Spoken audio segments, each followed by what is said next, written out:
Bonjour à tous, bienvenue sur SVM6. Donc avec ce tuto, je vais faire un complément du tuto numéro 1, donc toujours dans la série Les Châteaux, donc les châteaux SVM6, c'est le nom de la playlist.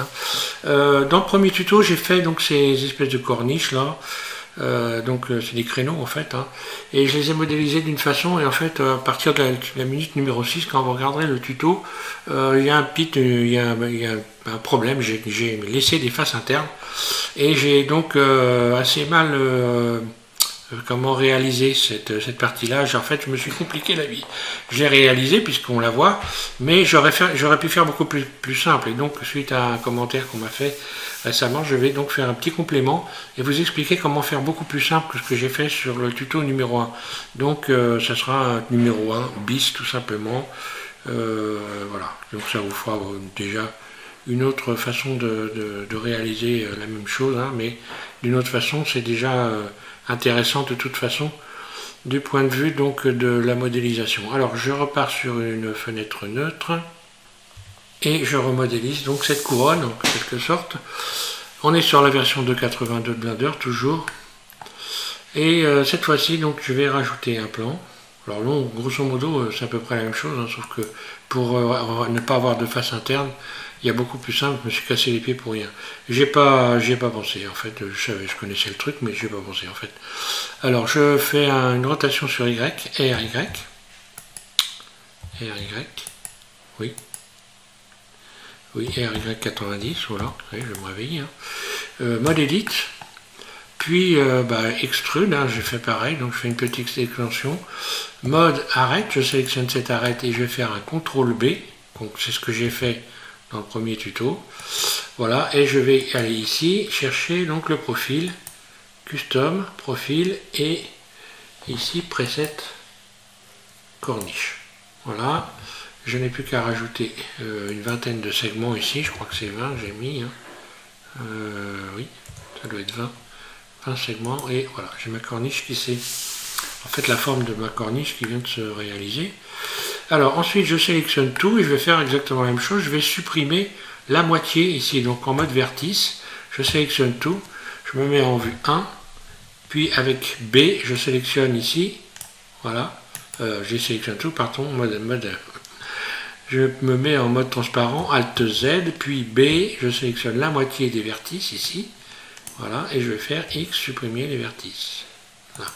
Donc il me reste que la moitié de la plaque comme ça. Et en réalité, la moitié de la plaque, quand je me mets en mode face, ici je sélectionne le 3 de mon pavé numérique, au-dessus de AZERTY, je sélectionne cette face-là, et je vais faire X, mais je vais supprimer uniquement la face. Donc face uniquement.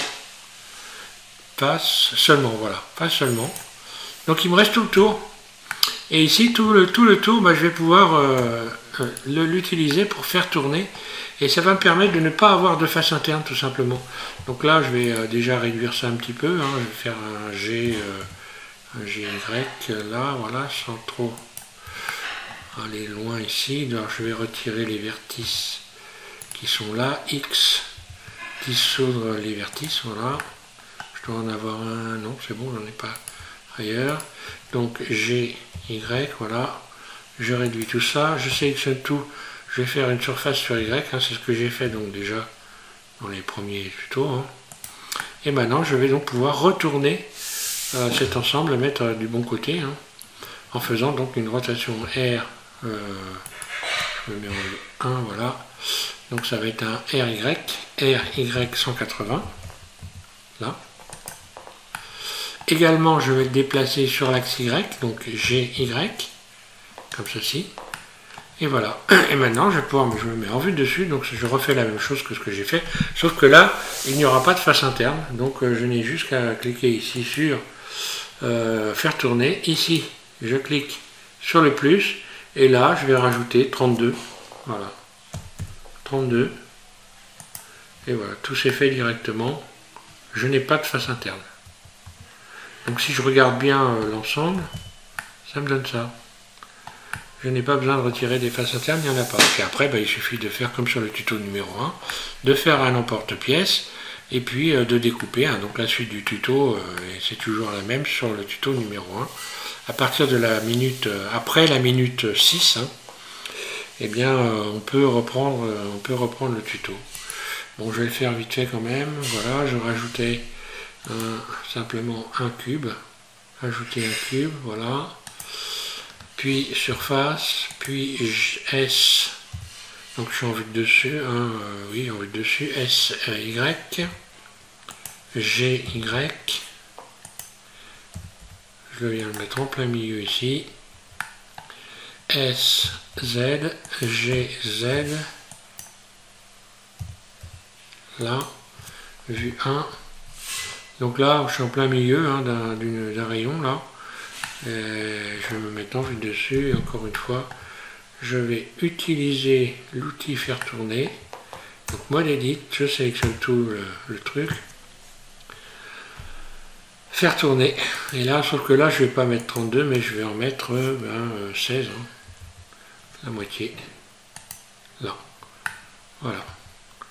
Maintenant, je n'ai plus qu'à sélectionner la couronne en plus des cubes. Donc les cubes d'abord. Shift en continu, la couronne en second. CTRL moins. Et voilà. Et appliquer.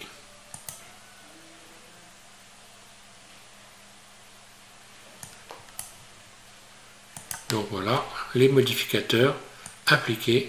Et je peux supprimer maintenant la boîte ici. Et voilà ce que j'obtiens. C'est beaucoup plus simple. Voilà, je vais pas recommencer un tuto complet. Déjà là, bon ben voilà. Il y a déjà de quoi donc rectifier le tir. Voilà, merci à tous. Donc j'espère que ça répond à ta question.